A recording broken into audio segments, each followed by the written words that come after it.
Dalam Bapa dan Putra dan Roh Kudus. Amin. Allah Bapa di surga, Engkau menjadikan segala sesuatu menjadi baik, bahkan lebih baik. Kau memilih Yohanes Rasul menjadi orang yang kau sayangi dan kau cintai lebih dari yang lain, bersama Petrus dan Yakobus. Untuk kami untuk menyadari rahmat besar yang kau berikan kepada kami, supaya kami bersamamu terus-menerus mengenal kehendak-Mu bagi kami masing-masing. Terpujilah namamu kini dan sepanjang segala masa. Amin. Para saudara, hari ini kita merayakan pesta Santo Yohanes Rasul, seorang pengarang Injil dan Rasul yang disayangi oleh Yesus, yang dikasihi oleh Yesus. Seorang Rasul yang pada mulanya adalah seorang yang sangat ambisius, minta bersama Yakobus kepada Yesus lewat ibunya supaya ditempatkan di kiri dan kanan Yesus.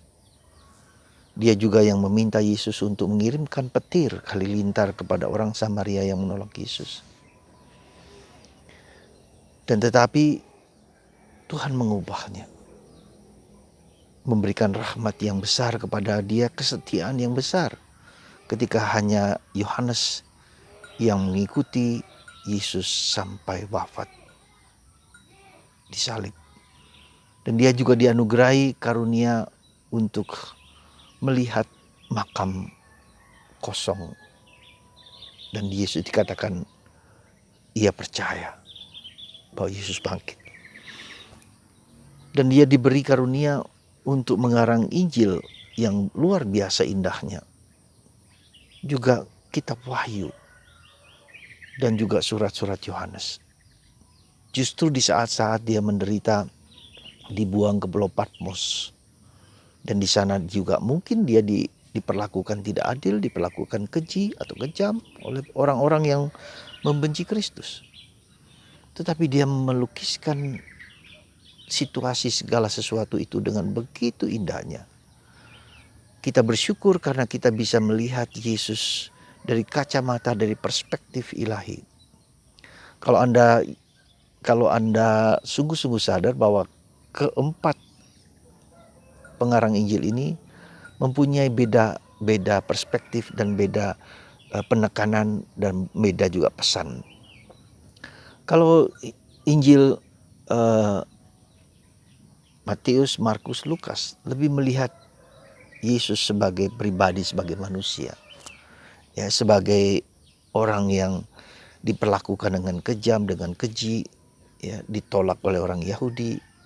Tetapi justru dari Injil Yohanes, Yesus ditunjukkan sebagai pribadi yang dari sudut pandang ilahi.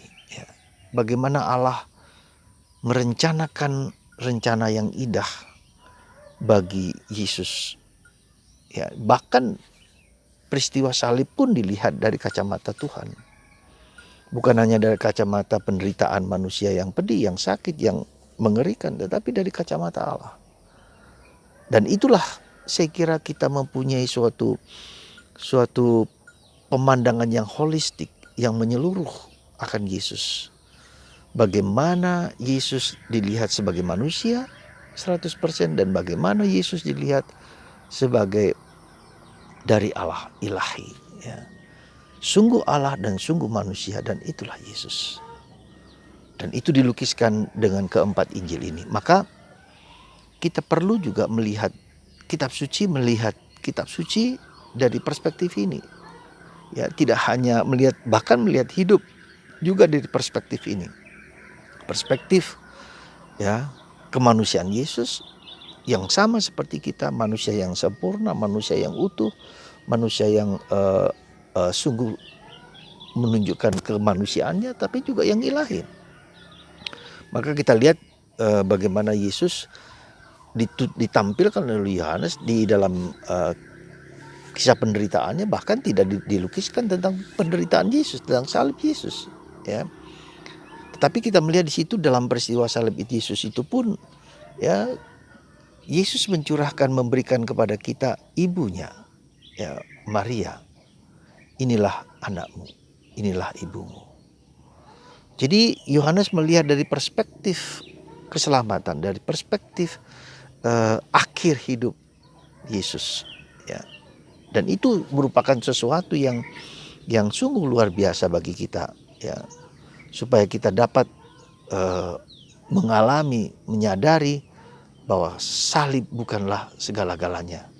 Ada kebangkitan, ada kemuliaan, ya, dan kita melihat bagaimana Yohanes juga melihat akan makam kubur kosong. Makam itu kosong. Dan Yohanes mengatakan bahwa dia percaya akan apa yang dikatakan Yesus, bangkit. Cepat sekali dia mengerti, memahami pesan Yesus dengan kebangkitan itu dibandingkan dengan para rasul yang lain. Nah, disitulah saudaraku terkasih bagaimana Tuhan mempersiapkan orang-orangnya yang luar biasa supaya kabar gembira, kabar pewartaan itu diterima dengan aspek, dengan perspektif yang luhur, yang mulia, yang utuh, ya, yang sempurna. Dan itulah Yesus mempersiapkan segalanya dengan baik untuk kita. Maka mari saudaraku terkasih, kita harus bersyukur sekali lagi akan pribadi Yohanes Rasul, akan hidup yang ia berikan kepada kita, dan kita sungguh dapat memahami dan mempelajari, dan kita membaca Injil, surat dengan penuh sukacita. Dan kita mengerti akhirnya hanya cinta akan kasih Tuhan yang melampaui hidup kita semua. Sekali lagi mari kita masuk dan menemukan akan cinta Tuhan yang tanpa batas. Dan itulah yang harus kita kejar, kita cari, kita pegang, dan kita rasakan. Maka dalam bacaan pertama hari ini dalam surat Yohanes mengatakan, apa yang kulihat, apa yang kudengar, apa yang kuraba, apa yang kucium, apa yang kurasakan, itulah yang kuwartakan. Jadi Yohanes secara panca inderanya melihat Yesus, dan itulah diwartakan dan memberikan kesaksian tentang itu. Dan demikian pula kita mungkin tidak dapat melihat Yesus dari kacamata panca indera lahiriah, tetapi kita diajak untuk masuk ke dalam panca indera batinia. Sekali lagi, panca indera batinia, melihat, mendengar, merasakan, mengalami, menyaksikan dari batin kita yang terdalam.